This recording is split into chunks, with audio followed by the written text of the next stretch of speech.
Story name: The Vanishing Hitchhiker. The rain had just stopped when James Carter's old pickup rolled down the empty stretch of highway in rural Pennsylvania. The wipers screeched across the windshield, smearing streaks of water across the glass. It was nearly 1:30 a.m., and the road seemed to go on forever, swallowed by the surrounding forest.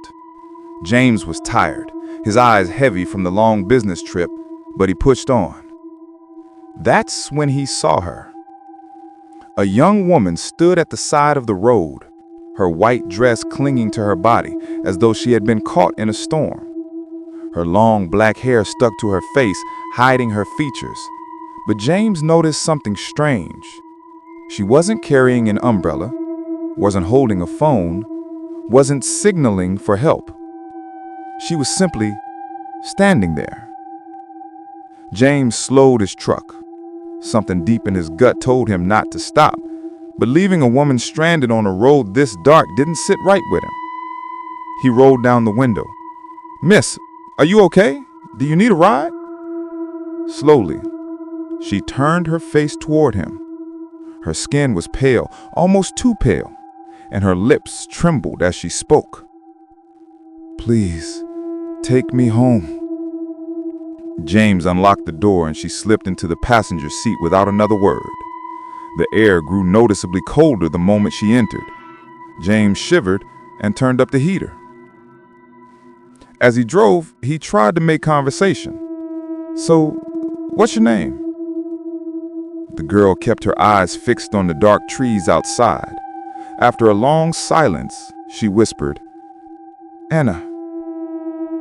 Her voice was soft, almost broken. James nodded and asked where she lived. She gave him an address about 10 miles down the road. The ride was eerily quiet. James glanced at her from time to time. Something was off. Her dress looked damp, but not from rain, more like she had been pulled out of a river. Drops of water slid down her fingers, staining the seat. He swallowed hard. "Rough night, huh?"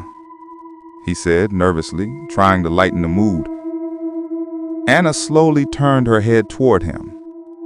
For the first time, he saw her eyes, dark, bottomless, filled with sorrow. "I never made it home," she whispered.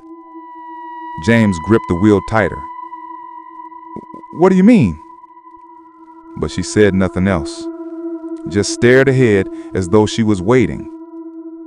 Finally, they reached the address. An old Victorian house stood at the end of a cracked driveway, its windows glowing faintly yellow. Relieved, James pulled in. "We're here," he said, forcing a smile. But when he turned to the passenger seat, his blood ran cold. Anna was gone.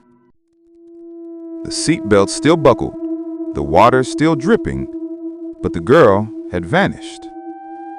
James stumbled out of the truck and ran to the house, knocking on the door with shaking hands.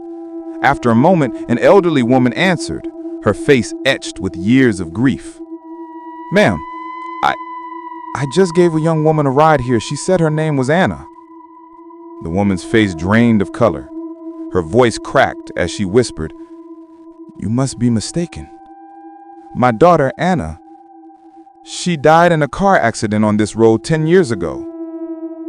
She was wearing a white dress when they found her."